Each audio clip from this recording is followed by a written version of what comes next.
Laissez-les jusqu'à la fin de la présentation ou posez-les dans le chat et Thomas répondra à vos questions. Donc, on commence. La photométrie de masse est une nouvelle technologie pour la caractérisation des biomolécules. Mais avant de passer à la photométrie de masse, j'aimerais bien nous présenter à Refine. Donc, Refine, c'est une compagnie qui commercialise la photométrie de masse. La compagnie elle-même, elle est localisée à Oxford parce qu'on est une spin-out University of Oxford de l'équipe de Philippe Kokura.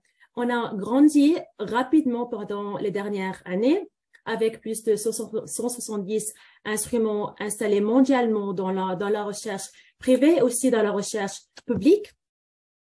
Attendez, mon pointer. Voilà, OK. On a une présence physique en Amérique du Nord, comme vous voyez à Boston avec les points bleus, à Boston et à Portland. On a aussi une présence physique en Asie, en Japon et à Singapour. On est les pionniers de la photométrie de masse. On est fiers d'être les premiers et les meilleurs aussi à fournir cette technologie, partager cette technologie avec la communauté scientifique. Et notre but est de transformer la recherche analytique, la rendre plus facile, plus accessible, plus rapide aussi pour la communauté scientifique. Donc, c'est quoi la photométrie de masse? C'est quoi le concept derrière cette technologie et comment ça fonctionne? Donc, notre slogan en anglais, like we say en anglais, we weight molecule with light. Donc, on pèse les molécules avec la lumière et c'est assez simple, assez facile que ça. Donc, contrairement aux autres technologies, aux autres approches, notre technologie est purement basée sur la masse moléculaire, n'est pas basé sur la conformation, la taille, le rayon hydrodynamique ou la forme de la molécule. C'est juste purement basé sur la masse moléculaire. On a ici, comme vous voyez, on a plusieurs cylindres qui ont la même taille, la même forme, mais qui ont des masses différentes. Et ce qu'on fait, c'est qu'on élimine une lumière ou un laser à travers ces cylindres-là. Cette lumière, ce laser-là, va interagir différemment avec les cylindres en donnant un contraste qu'on appelle un contraste rachiométrique ou un contraste interferométrique, c'est la même chose. Ce contraste-là que vous voyez ici est directement proportionnel à la masse. Ça veut dire si vous avez une molécule qui est lourde, enfin avec une masse plus élevée, vous allez obtenir un contraste qui est plus puissant d'une molécule légère ou d'une masse plus petite avec un contraste qui est plus faible. Un peu plus de détails. On mesure les molécules dans leur état natif, donc il n'y a pas besoin d'un marquage ou d'un traitement supplémentaire. Les molécules sont en solution devant ton fond de choix. Donc, ce qu'on fait, c'est c'est un simple pipetage de vos molécules sur une surface en verre. Donc, c'est une lamelle standard de microscopie. Comme vous voyez ici, on a les molécules en solution. Et ce qu'on fait, après, on élimine un laser qu'on voyait ici, le laser incident. Ce laser-là une partie de cette lumière-là va être réfléchie par la surface elle-même et collectée par l'objectif ou par la caméra. Et puisque les molécules sont en solution, ils diffusent dans le milieu ou dans la solution ou dans le tampon pour atterrir à la surface en verre ou la lamelle de microscopie. Quand les molécules atterrirent à la surface, ils vont s'accrocher à la surface et après on a la diffusion de la lumière ou ce qu'on appelle scattered light en anglais. Donc cette lumière diffusée par la molécule elle-même va interférer avec la lumière réfléchie par la surface en verre. Ça va donner un contraste que vous voyez ici. Donc, ce contraste-là, le rachiometric contrast ou le contraste rachiométrique est directement proportionnel à la masse. Donc, on a une relation linéaire parfaite entre la masse moléculaire et l'intensité de ce contraste interferométrique. Donc, vous voyez ici, c'est une image réelle. Donc, c'est une image réelle dans le temps. Donc, c'est une vidéo qu'on enregistre pour 1 minute de temps. Donc, c'est la durée. C'est 1 minute de temps, c'est la durée nécessaire pour une mesure de la masse photométrique, 1 minute de temps. Après, on passe à notre logiciel de data analysis, logiciel d'analyse de données, où on ajoute ce vidéo-là. Et comme un résultat, on va avoir un histogramme avec le nombre d'événements, le nombre de counts, le nombre de molécules, en fonction de la masse moléculaire. Donc, le lead-out de notre technologie, c'est la distribution de masse. de vos espèces et aussi l'abondance relative. Donc, comme vous voyez ici, on a commencé dans notre échantillon, on a 3 sous-espèces dans notre échantillon. Donc, comme résultat, on a obtenu 3 populations ou 3 pics de masse. Aussi, on peut quantifier le pourcentage ou la proportion de ces populations, de cette sous-population dans l'échantillon elle-même. Donc, on quantifie les molécules qui appartiennent à une large gamme de masse, donc entre 30 kilodaltons à 5 mégadaltons, et ça peut être tout et tout dans cette gamme de masse-là. Donc, ça peut être votre protéine, ça peut être votre protéine complexe, protéine ADN, ça peut être votre acide nucléique, ADN, ARN, plasmide, ça peut être vos complexes macromoléculaires, nanostructures et aussi des petits virus comme les ARV. Donc, tout ce qui est entre 30 à 5 mégadaltons, on peut le quantifier avec 2 à 5% de précision de masse. On peut aussi détecter des espèces supérieures à 5 mégadaltons, mais au-delà de 5 mégadaltons, il y a plus d'erreurs sur la masse parce que la relation entre le contraste qu'on quantifie et la masse moléculaire n'est plus linéaire. Donc, notre technologie est une technologie assez rapide. Donc, du moment où vous quittez vos échantillons sur la lamelle, au moment où vous obtenez vos résultats, c'est un maximum de 5 minutes. Et c'est ça, c'est un maximum de 5 minutes. La technologie requiert peu d'échantillons, donc vous avez besoin de quelques microlitres de concentration en nanomolaire. La procédure expérimentale est extrêmement facile. Les résultats sont faciles à analyser. Et voilà, ici, j'ai un petit vidéo comme un sneak peek pour vous montrer la technologie et comment est le procédé expérimental. Donc, comme vous voyez, je commence la vidéo. Donc, ici, vous voyez, c'est le système, c'est un microscope un peu à l'envers. Donc, maintenant, mon collègue est en train de pipeter son échantillon sur la lamelle de microscopie. Et il va mélanger l'échantillon juste un petit peu par mixing up and down, par la pipette.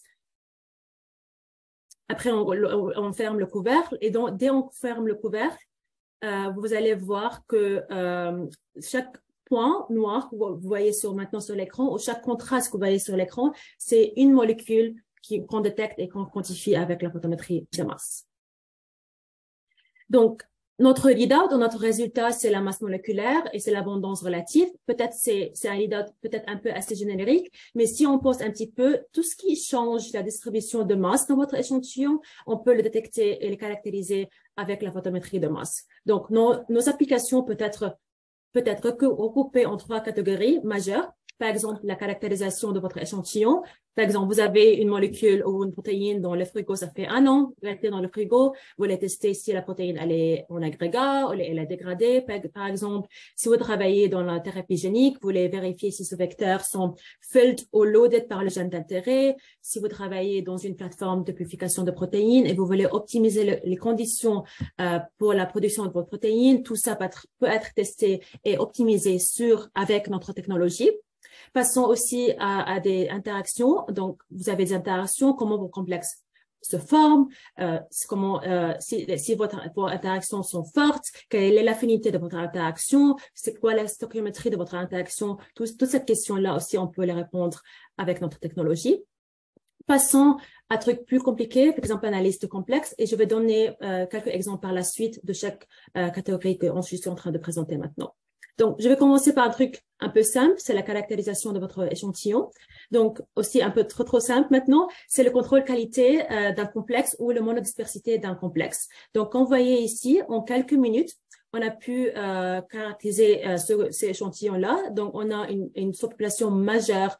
Attendez mon pointeur, une population majeure du complexe qui correspond à 400 kilodaltons et en fait, il est 88% de la population en général dans cet échantillon-là. Aussi, on peut quantifier un dimère peut-être parce que c'est à 800 kilodaltons, donc c'est 400x2, donc je pense que c'est le dimère de ce complexe-là. Il est à 2% dans l'échantillon. On a aussi des espèces à masse moléculaire plus petite. Ça peut être aussi peut-être un produit de dégradation de ce complexe-là. Aussi, puisque la photométrie de masse est une technologie assez rapide, facile, requiert quelques microlitres d'échantillons, vous pouvez vraiment surveiller votre procédé de purification. Donc, pour évaluer l'évolution de votre molécule d'intérêt, Donc, ici, c'était le cas pour l'Institut Wyss. Donc, ce qu'ils ont fait, ils ont évalué l'évolution de protéosomes. La pic correspond au protéosome, c'est 700 kilodalton. Et aussi, ce qu'ils ont fait, ils ont pris une fraction de chaque étape de purification. Ils ont fait une mesure sur la photométrie de masse. Et si vous voyez ici, à travers de la purification, à travers les étapes de purification, on voit l'enregistrement de ce protéosome-là. On vous voyez ici parce qu'on voit l'enregistrement de la pic de 700 kilodalton qui correspond au protéosome. Mais si aussi on regarde ou on quantifie la fraction molaire ou la concentration ou l'abondance relative de ce protéosome-là dans l'échantillon en le comparant aux contaminants, on voit que entre l'étape numéro 4 et l'étape numéro 5, la concentration ou la fraction molaire de ce protéosome-là a diminué. Donc, c'était assez utile pour Wyss Institute de savoir qu'il faut arrêter leur étape de purification à étape numéro 4 au lieu de passer à étape numéro 5. Comme on le sait peut-être que cryo-EM, enfin la cryo-EM en général, c'est une technologie assez compliquée, elle est une technologie très longue et très coûteuse. Donc les personnes qui travaillent dans le domaine de biologie structurale et qui utilisent cette technologie, la cryo-EM, ils ont vraiment besoin d'un moyen de screening de leur échantillon avant de passer à cryo-EM. Donc ce qu'on appelle en amont de cryo-EM. Donc, les chercheurs de cette publication-là, ils ont travaillé sur le complexe APCC. Ce complexe est assez compliqué parce qu'il est formé, il est composé de 19 sous-unités protéiques différentes. Et il y a aussi 3 étapes de purification différentes aussi pour ce complexe-là. Donc, ce qu'ils ont fait, ils ont pris une fraction à chaque étape de purification. Ils ont fait une mesure de mass photométrie ou de photométrie de masse, et ils ont aussi fait un negative stain EM, un essai de negative stain EM. Et comme vous voyez ici, la masse obtenue par la masse photométrie de masse se conforme très bien à ce qu'on observe par la negative stain EM. Mais notre technologie, la photométrie de masse, est une technologie assez rapide, assez facile, n'existe pas certaines expertises. Donc, n'importe quelle personne dans votre laboratoire peut l'utiliser parce que c'est comme un nanodrop. Donc, c'est vraiment la technologie idéale à utiliser et à optimiser vos complexes ou vos échantillons avant de passer à une technologie assez lourde et assez chère comme la cryo-EM. Passons aux molécules qui sont un peu plus larges en masse. Donc, ça, c'est plutôt pour les personnes qui travaillent dans la thérapie génique. Donc, l'un des véhicules ou l'un des vecteurs pour le transport du gène d'intérêt est les AAV. Donc, voilà, vous voyez ici, les AAV sont des virus, adeno-associated viruses, et les personnes qui travaillent dans ce domaine-là, la thérapie génique, ils ont l'intérêt à savoir la proportion de leurs capsides AAV qui sont pleins, ou qui sont loaded par le gène d'intérêt, comparé aux capsides qui sont vides. Donc, la capside qui est vide, c'est une coquillage de protéines, comme vous voyez ici, et le capside qui est plein, qui est full, c'est le capside qui est loadé par le gène d'intérêt.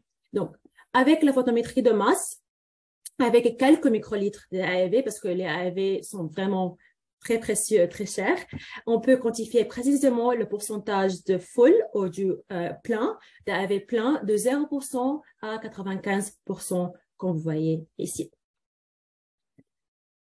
On peut aussi travailler ou quantifier les protéines membranaires. Elles sont difficiles, comme toujours, et un peu challenging, similaires avec d'autres techniques, mais nous avons mesuré avec succès des protéines membranaires avec notre technologie. Ici, on détecte le monomère ou la protéine membranaire BO3 oxydase. Donc, le BO3 oxydase, le monomère de cette protéine-là est de 144 kilodalton. Ça, c'est le monomère. Et il y a aussi le détergent. Donc, tout le complexe forme le monomère de ce protéine-là avec le détergent va être à 290 kilodalton. La présence de dimères de cette protéine-là in vitro est très débattue dans la littérature en général. Donc, on était vraiment très contents et très ravis d'avoir contribué à ces opinions controversées pour prouver que le dimère de cette protéine-là ou le dimère de cette protéine membranaire existe en fait. On peut le quantifier par la photométrie de masse comme vous voyez ici.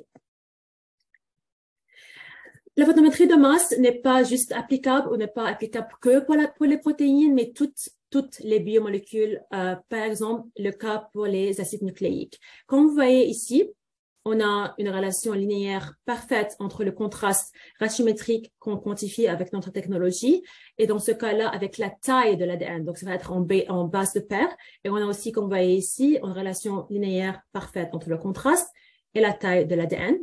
Après, on peut mesurer votre produit de PCR purifié ou votre plasmide. Et je pense qu'on a tous de mauvaises expériences avec le smear sur un gel d'électrophorèse. Donc, je vous préfère faire un mass spectrometry au lieu de faire un gel.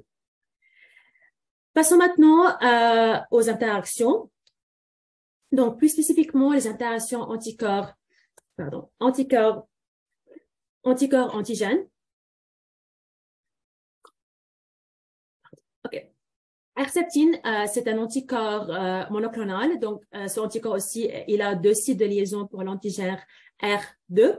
Donc, pour la figure au-dessus, vous voyez ici, on a mesuré l'antigène lui-même. Donc, l'antigène lui-même, il est un peu au-dessus de 100 kilodaltons. Et aussi, on a mesuré l'anticorps. L'anticorps, c'est à l'autour de 150 kilodaltons. C'est pas un choc. C'est la masse normale d'anticorps monoclonal. Et ce qu'on a fait, on a mélangé à plusieurs ratios l'anticorps et l'antigène. Donc, on commence tout d'abord avec un ratio 1:1 entre l'anticorps et l'antigène. Donc, ça, c'est en bleu. Vous voyez que on a 2 populations. On a cette population qui correspond à un site de liaison de l'anticorps occupé par l'antigène R2. Et aussi, on peut détecter toujours les anticorps libres dans l'échantillon. Et aussi, si on mélange l'antigène en excès dans la solution, donc on voyait ici en orange, c'est un ratio 1:2, on pousse l'équilibrium à une nouvelle pique. Donc ici, on a les 2 sites de liaison de l'anticorps sont occupés par l'antigène, on le voyait ici, et on commence à détecter aussi l'antigène qui est libre dans la solution. Comme j'ai déjà mentionné pendant ma présentation, on a une masse limite de 30 kilodaltons. Donc, on ne peut pas détecter les espèces qui sont au-dessous de 40 kilodaltons, mais si ces petites molécules médiatisent la formation des complexes, on peut les étudier par notre technologie. C'est le cas du PROTAC. Le PROTAC, ce sont des Small Bifunctional Molecules. Et personnellement, cette application, c'est l'application la plus préférée pour moi-même. Et c'est en collaboration avec AstraZeneca. Donc, comme j'ai déjà mentionné, le PROTAC lui-même, c'est une petite molécule qui médiatise la formation de complexes ternaires. Le complexe ternaire est composé de la protéine cible. Dans ce cas-là, notre protéine cible, elle a 2 sites de liaison pour le PROTAC. Et aussi, le complexe ternaire est composé aussi de ligase E3. Donc, ce complexe-là va cibler la dégradation de cette protéine cible par le protéasome après. Donc, la première étape que AstraZeneca a fait, ils ont mesuré ensemble la protéine cible et la ligase E3. On voit juste une seule pique parce que la ligase E3 et la protéine cible ont la même masse, donc on peut pas distinguer entre les deux. Mais en fait, le fait d'avoir juste une seule pique, ça veut dire qu'on n'a pas des interactions entre la protéine cible et la ligase E3. Ce qu'ils ont fait aussi, ils ont commencé à ajouter plusieurs concentrations de PROTAC. Le PROTAC, dans ce cas-là, est le MZ1. Donc, quand on ajoute le MZ1, ben, nanomolaire, il y a une deuxième population qui s'apparaît. Cette population correspond au complexe ternaire. Donc, ici, on a un site de liaison de la protéine cible lié au PROTAC et par conséquent lié aussi, qu'on voyait ici, à la ligase E3. Mais qu'est-ce qui arrive si on ajoute encore plus de PROTAC dans l'environnement ou dans la solution? Ici, comme vous voyez, le pourcentage ou la proportion de complexes ternaires a augmenté dans la solution. Et aussi, on a une troisième population qui est émergée. C'est la population qui correspond au complexe quinaire ou corneal complex.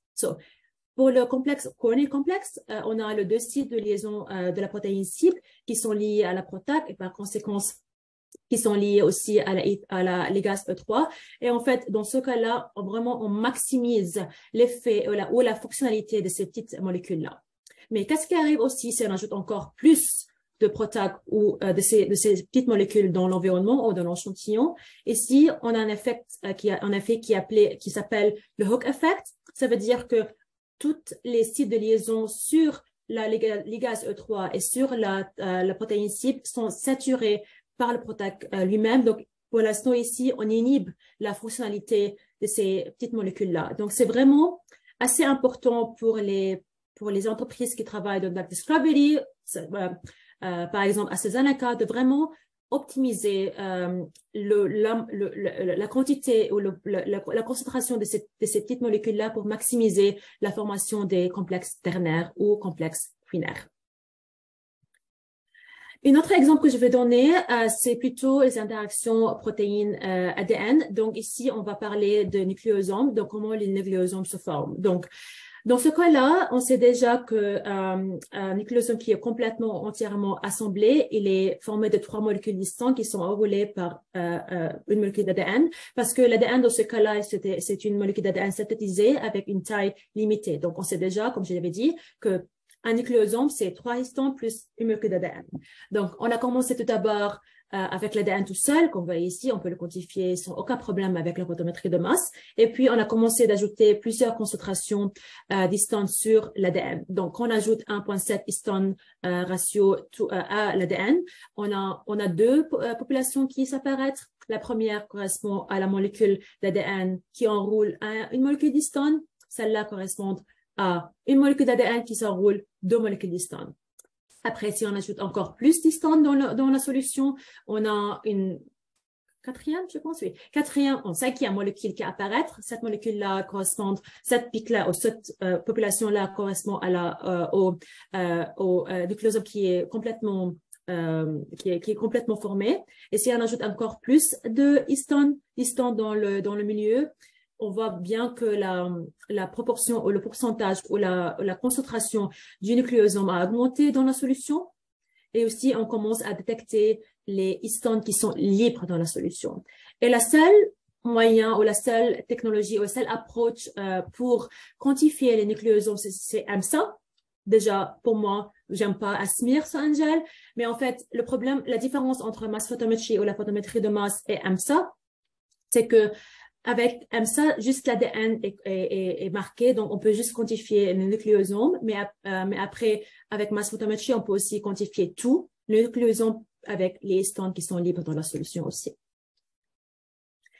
Passons maintenant à un truc plus compliqué, analyse des complexes. Donc, on sait tous que certaines conditions expérimentales peuvent vraiment affecter l'intégrité de vos complexes. Donc ça, c'est un truc que j'ai vu personnellement quand je faisais des études de recherche. Mais certaines conditions environnementales, ça peut être le buffer, pardon, le tampon, ça peut être le pH, ça peut être la température, peut affecter l'intégrité de vos complexes dans ces conditions-là. Donc, avec la photométrie de masse, vous pouvez vraiment quantifier comment l'intégrité de vos complexes change dans plusieurs conditions, dans ce cas-là, dans certains tampons. Donc, ici, on parle d'un ribosome, c'est un ribosome bactérien. Donc, les 2 unités de ce ribosome-là, sont le 30S et le 50S.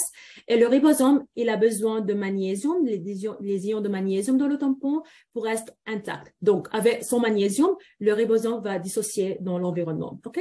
Donc, la première mesure qu'on a fait, on a fait une mesure sur la photométrie de masse sans magnésium dans le tampon. Et comme vous voyez ici, comme attendu, on a les sous-unités qui forment le ribosome. On a le 30S, on a aussi le 50S.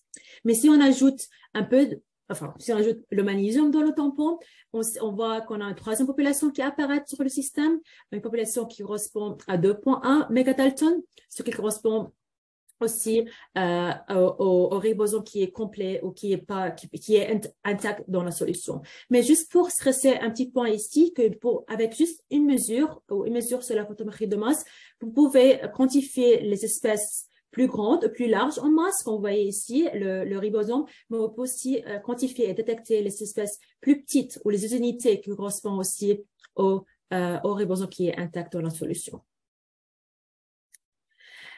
Passons aussi à un truc plus simple. Avec la photométrie de masse, vous pouvez aussi détecter plusieurs états de lignobligation pour vos protéines. Donc ici, c'est le cas d'anticorps aussi. Donc, un anticorps, la masse de monomère pour l'anticorps, c'est 150 kilodalton, c'est pas un truc choquant déjà. Donc, avec 30 nanogrammes de l'anticorps, on a pu quantifier une population majeure de monomères, qu'on voyait ici. Aussi, on peut quantifier le dimère, on peut quantifier une population de trimère, une population de tétramère. Sachant que notre technologie, c'est une technologie à single molecule microscopy, donc ça veut dire que chaque molécule dans l'échantillon va être détectée et quantifiée par notre technologie. Et ça, vraiment, c'est une technologie idéale pour quantifier les espèces rares qui existent dans votre échantillon. Donc, dans le cas ici, vous voyez que on détecte le tétramer. C'est pas assez dans la solution de l'échantillon comparé en monomère, mais on peut le voir, on peut aussi le détecter et le quantifier avec notre technologie. Donc, pour finir, pour récapituler un petit peu, notre technologie, la photométrie de masse, est une technologie assez rapide, assez simple. On a besoin de quelques microlitres d'échantillons à vraiment très basse concentration pour faire une mesure.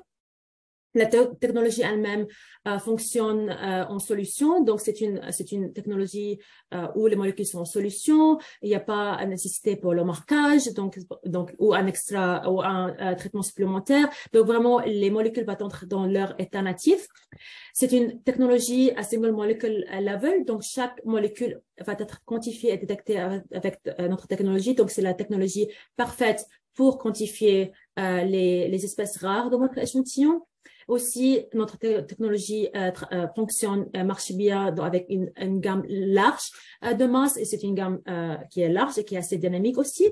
Et vraiment, la technologie, elle est vraiment très facile, elle ne nécessite pas beaucoup d'expertise pour faire une mesure.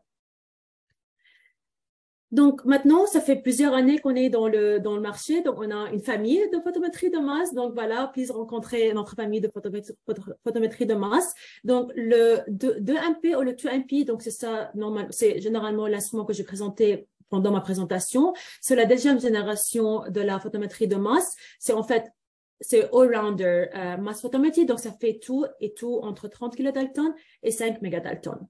Aussi, on a lancé cette année aussi dans le marché la version automatisée de 2MP. Donc, normalement, vous allez avoir tous les avantages de 2MP, mais en fait, c'est automatisé. Donc, vous n'avez pas besoin de faire le manip vous-même. Donc, le loto va faire le manip pour vous.